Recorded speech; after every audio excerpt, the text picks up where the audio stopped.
ধরুন আমাদের রাষ্ট্রপতি বা স্পিকার বা ধরুন আমাদের তিন বাহিনীর প্রধান, তাদের তো আসলে কাজ দেশের যেই সরকারে আসবে তাকেই সাহায্য করা, দেশটাকে সুন্দরভাবে এগিয়ে নেওয়ার জন্য। এখানে কেন দলীয়করণের ব্যাপারটা আসে?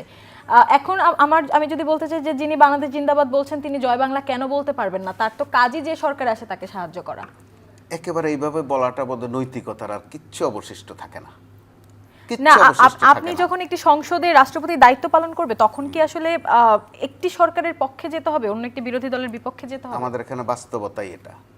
আপনি যখন জিন্দাবাদ বলবেন তখনও কিছু লোক টেবিলে চাপড়াবে, যখন আবার জয় বাংলা বলবেন তখনও কিছু লোক টেবিল চাপড়াবে। ব্যক্তিগত আদর্শের প্রতিফলনটা আমরা খুব এখানে খুঁজি। ব্যক্তিগত আদর্শ খুব কিছু একটা নেই, নৈতিক আদর্শ খুব কিছু একটা নেই। সেটাতে 5 আগস্ট যদি আমরা ওই মোহনায়, যে মোহনায় মিলিত হয়েছিলাম, ওখান থেকে যদি শুরুটা হতো, আজকে এই কথাগুলো হয় না। আজকে কিন্তু হয় না এই কথাগুলো। এখন বলতে হচ্ছে কেন? কারো কাছে সংবিধানটা এত সুন্দর, কারণ সংবিধানের যে অংশটুকু আমার ভাগে পড়ে ওগুলো ভালো।